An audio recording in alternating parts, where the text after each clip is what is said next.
Welcome to the first episode of Black Card Revoked, the podcast they don't want you to hear.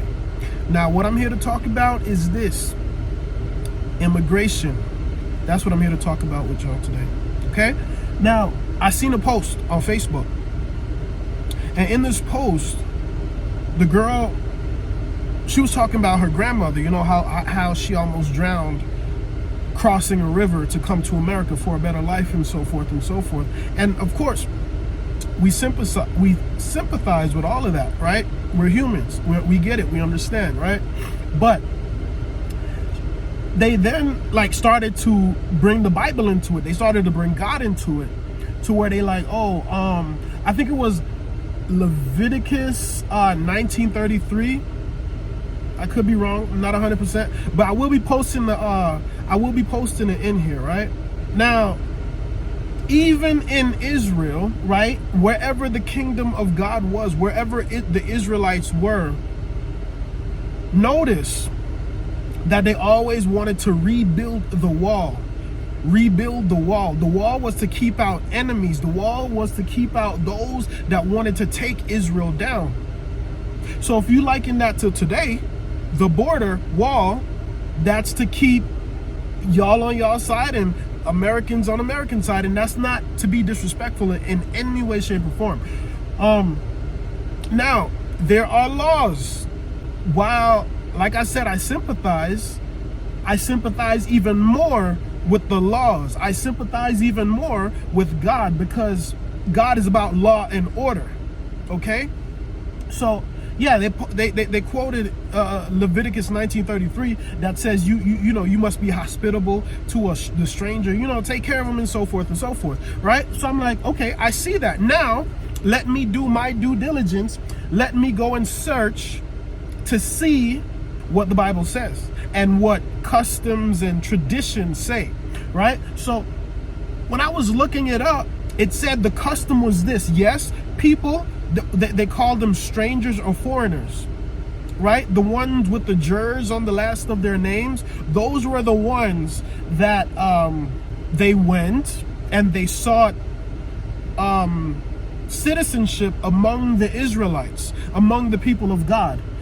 And they said once they went and declared themselves, once they went and made themselves known to the rulers of Israel, then they were welcomed into that country. Same as today.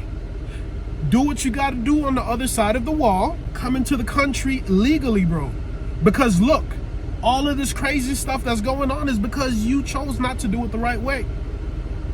Those people that was granted citizenship in Israel, it also said that they were to obey the laws of that land, that they were supposed to do as the king said, which I'll post it in here, so you pause it and read it. You're supposed to gain your citizenship. You're supposed to come into the country.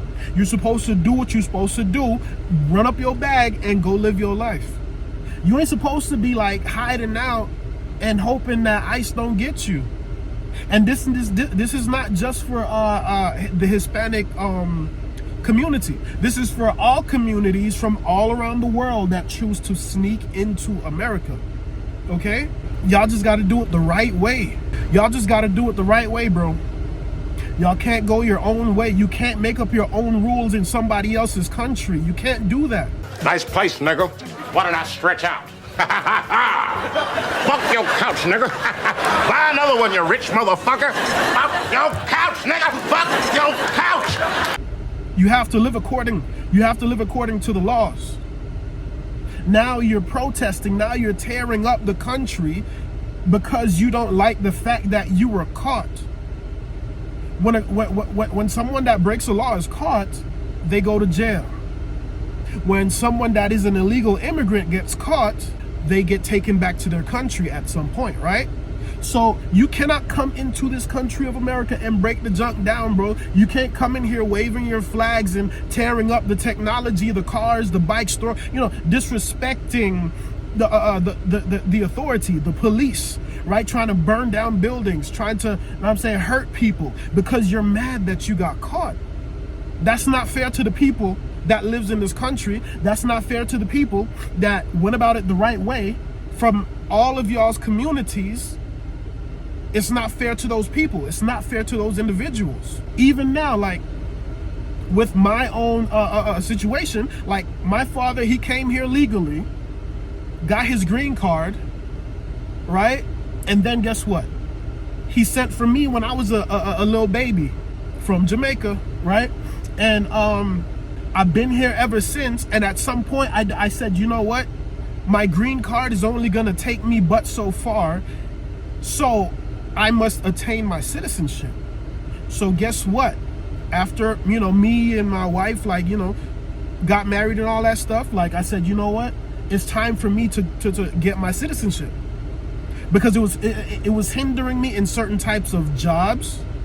It was just holding me back, right? In certain areas, certain aspects, certain jobs I wanted to get. They was like, oh nah, like in let's say city council and all these different things. They was like, oh nah, you gotta be a citizen to do that. And I'm like, dang, cuz that would have been a decent bag for me at that time in my life. You feel me?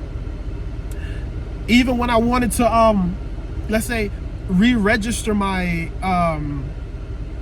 renew my driver's license online, I couldn't for the life of me figure out why is it that they're giving me the process to go through, and I go through the process, but when I go to try to, you know, finish it up, it's like, oh nah, you gotta come in. And I was like, bro, what is the problem?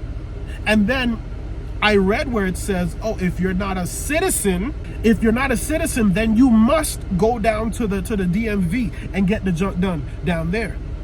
So I took it down there, right? Got my certificate of me being an American now, right? A lawful, legal, naturalized citizen, and took it down there, and it was like, oh, okay. So next time, I renew my junk online from the comfort of my home with my feet kicked up if I feel like it. You feel me? And I'm now going through the same process, you know, legally to bring my mother here from Jamaica as well. It sucks that I did it in the Biden era because, boy, the amount of red tape like we got to jump through to get her here. But, you know, from that point in time is crazy. Since 2019, no, 2020 actually. Since 2020, it's now 2025. You feel me? But regardless of if it takes a little while for it to happen, just do it the legal way, bro. Like, I'm speaking as someone who came from another country and lived and grew and you know, got citizenship, because I knew at some point if I didn't, let's say, go renew my green card or whatever the case may be, I would have had to been looking over my shoulder every day. You feel me? Worrying like, they are they coming to get me? I know people who can't even move around now, who in the same, you know, like who in that same predicament, but they just ain't get caught. So, bro, message to anyone who's trying to come into this country illegally, bro, just do it the right way. It don't matter how long it takes, just do it the right way, because of your actions, right? It's causing a lot of turmoil. It's causing a lot of you know, they say, oh, they're tearing children away from their mothers and fathers. But it was the action of the mothers and fathers that is causing the tearing away, right? Because if you did it the right way, you wouldn't have to worry about anything. You wouldn't have to worry. And like I said, bro, listen, don't try to use the Bible to justify a sinful life, because God is about law and order. And if you're breaking the law and order, then God is against you. You can't use him to justify going over the thing instead of going through the process. You got to go through. You can't go over. That's a word for somebody. I don't know who you with. You can't go over. You got to go through. Go through the process. And one day, you'll be a citizen, right? You won't have to be sitting on TV crying because you're missing your dad, your mom, your grandparents, a cousin, or whoever, your co-worker, or whoever the case may be. Do it the right way, bro. Just like with fast money. I talk about fast money all the time, right? You get it fast and it go even faster, right? So the process in which you took to come into the country was like getting fast illegal money. I got love for every single human on this planet, right? But I don't love when laws are broken. Like, bro, ever since me, like, getting in line with God and following him, right? And reading my word. I'm not in it every day, but I'm reading my word, right? I don't like, there was a point in my life when I was like younger and dumb that I would, like, let's say steal things here and there, just little things, but it don't matter, right? It doesn't matter how small or how big the thing you take is. If it's wrong, it's wrong. And that's the message of today. If it's wrong, it's wrong. You gotta own up to what you did. Realize that this is your fault. Do not blame the president. Do not blame the country. You gotta blame yourself. You gotta look yourself in the mirror and be like, hey, cuz, this is my fault. I did it. I caused this. You feel me? I caused it. Like I always say, get out your flesh and get in the spirit. God bless y'all.